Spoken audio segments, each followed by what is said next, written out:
दाऊद को साउल की वफात की खबर मिलती है। और साउल की मौत के बाद जब दाऊद अमालेकियों को मार कर लौटा और दाऊद को सिकलाग में रहते हुए 2 दिन हो गए, तो तीसरे दिन ऐसा हुआ कि एक शख्स लश्कर गाह में से साउल के पास से पैराहन चाक किए और सर पर खाक डाले हुए आया। और जब वो दाऊद के पास पहुंचा तो जमीन पर गिरा और सिजदा किया। दाऊद ने उससे कहा, तू कहां से आता है? उसने उससे कहा, मैं इस्राएल की लश्कर गाह में से बच निकला हूं। तब दाऊद ने उससे पूछा, क्या हाल रहा, जरा मुझे बता। उसने कहा कि लोग जंग में से भाग गए और बहुत से गिरे और मर गए, और साउल और उसका बेटा यूनतन भी मर गए हैं।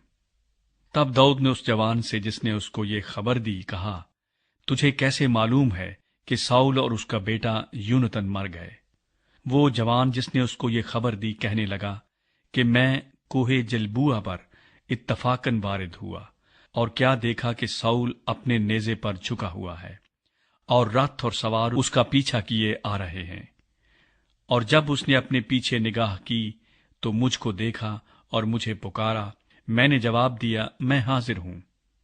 उसने मुझे कहा, तू कौन है? मैंने उसे जवाब दिया, मैं अमालेकी हूं। फिर उसने मुझसे कहा, मेरे पास खड़ा होकर मुझे कत्ल कर डाल, क्योंकि मैं बड़े अजाब में हूं और अब तक मेरा दम मुझ में है।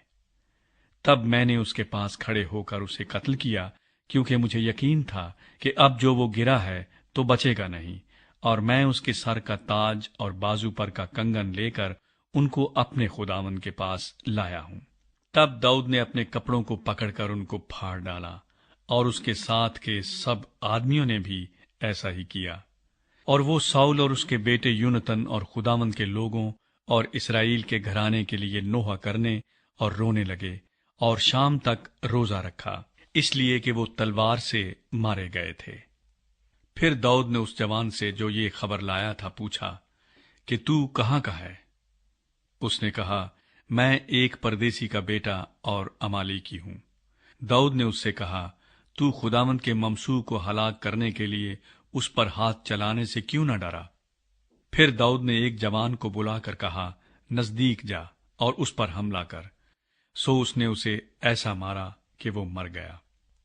और दाऊद ने उससे कहा, तेरा खून तेरे ही सर पर हो, क्योंकि तू ही ने अपने मुंह से आप अपने ऊपर गवाही दी और कहा कि मैंने खुदावंद के ममसूह को जान से मारा। साउल और यूनतन पर दाऊद का नोहा। और दाऊद ने साउल और उसके बेटे यूनतन पर इस मर्सिये के साथ मातम किया, और उसने उनको हुक्म दिया कि बनी यहूदा को कमान का गीत सिखाएं। देखो, वो याशिर की किताब में लिखा है, ऐ इस्राएल, तेरे ही ऊंचे मकामों पर तेरा फख्र मारा गया। हाय, जबरदस्त कैसे खेत आए, ये जात में न बताना। अस्कलियून के कूचों में इसकी खबर न करना, ना हो कि फिलिस्तियों की बेटियां खुश हों, ना हो कि ना मख्तूनों की बेटियां फख्र करें। ऐ जलबुआ के पहाड़ों, तुम पर न औस पड़े और न बारिश हो, और न हदिये की चीजों के खेत हो, क्योंकि वहां जबरदस्तों की सिपर बुरी तरह से फेंक दी गई, यानी साउल की सिपर जिस पर तेल नहीं लगाया गया था। मकतूलों के खून से, जबरदस्तों की चर्बी से यूनतन की कमान कभी न टली, और साउल की तलवार खाली न लौटी। साउल और यूनतन अपने जीते जी अजीज और दिलपसंद थे, और अपनी मौत के वक्त अलग न हुए। वो उकाबों से तेज और शेर बबरों से जोर आवर थे। ऐ इस्राएल की बेटियों, साउल पर रो, जिसने तुमको नफीस नफीस अरगवानी लिबास पहनाए और सोने के जेवरों से तुम्हारी पोशाक को आरास्ता किया। हाय, लड़ाई में जबरदस्त कैसे खेत आए।